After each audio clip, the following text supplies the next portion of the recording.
சல்லி சல்லியா போகுமோ திமுக கணிப்பு.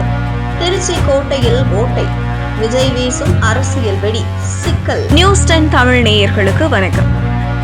தமிழக வெற்றி கழகத்தின் தலைவராக இருக்கக்கூடிய விஜய் அரசியலில் தீவிரமாகியுள்ளார். விரைவில் தேர்தல் வரவுள்ள நிலையில் தன்னுடைய பிரச்சாரத்தை துவங்கியிருக்கிறார். இந்த முறை தாவேக சட்டமன்ற தேர்தலை சந்திக்க உள்ள நிலையில் அக்கட்சி தலைவர் விஜய் எந்த தொகுதியில் போட்டியிடப் போகிறார் என்ற ஆர்வம் தொடர்ந்து எழுந்து வருகிறது. அத்துடன் அது தொடர்பான அனுமானங்களும் இணையத்தில் பரவி வருகின்றன. அந்த தகவல்கள்தான் சோசியல் மீடியாவின் கவனத்தை பெற்று வருகிறது. கடந்த வாரம் திருச்சியில் தன்னுடைய பிரச்சாரத்தை துவங்கி இருந்தார் விஜய்.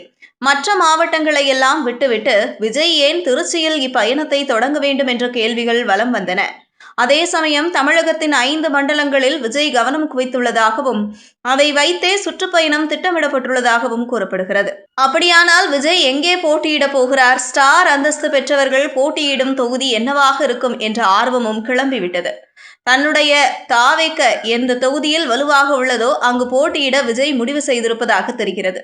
அந்த வகையில் திருச்சி, அரியலூர், மதுரையில் தற்போதைய பயணத்தை விஜய் கவனம் செலுத்தி வருவதால் இந்த திருச்சி, குன்னம், மதுரை என இந்த 3 தொகுதிகளில் ஏதாவது ஒரு தொகுதியில் விஜய் போட்டியிடுவதற்கு வாய்ப்புகள் அதிகம் என்றும் முணுமுணுக்கப்பட்டன.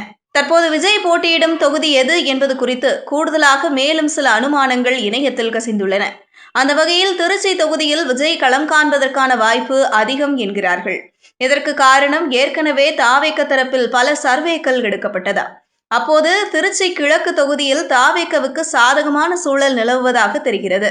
திருச்சிக்கு அடுத்தபடியாக சென்னை, சேலம், கோவை, மதுரை தொகுதியிலும் தாவேகவுக்கு செல்வாக்கு இருக்கிறதா.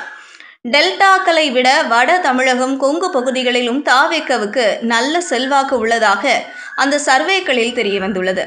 அதாவது இந்த தொகுதியில் தாவேகவை சேர்ந்த யார் போட்டியிட்டாலும் வெற்றி பெற்று விடுவார்களா. அப்படி இருக்கும்போது தலைவர் விஜயே களமிறங்கினால் 100% வெற்றி கிட்டும் என்று நம்புகிறார்களாம். அது மட்டுமல்ல, திருச்சி தொகுதியில் 20% இஸ்லாமியர் ஓட்டு, 18% கிறிஸ்தவர் ஓட்டு, 18% பிள்ளைமார் ஓட்டு, 10% தாழ்த்தப்பட்டோர் ஓட்டுகள் என கணிசமான ஓட்டுகள் உள்ளதும் கண்டறியப்பட்டுள்ளது.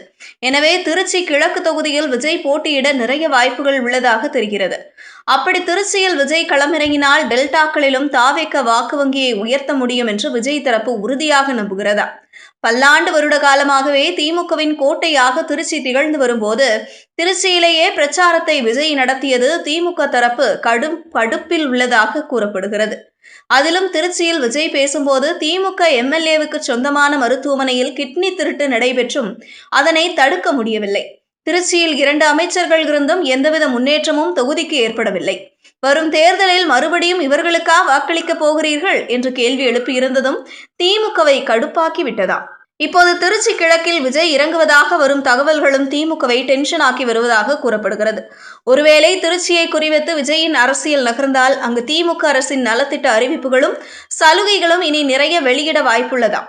மேலும் விஜய்க்கு வலுவான ஒருவரை அங்கே களமிறக்கவும் திமுக முனையும் என்கிறார்கள்.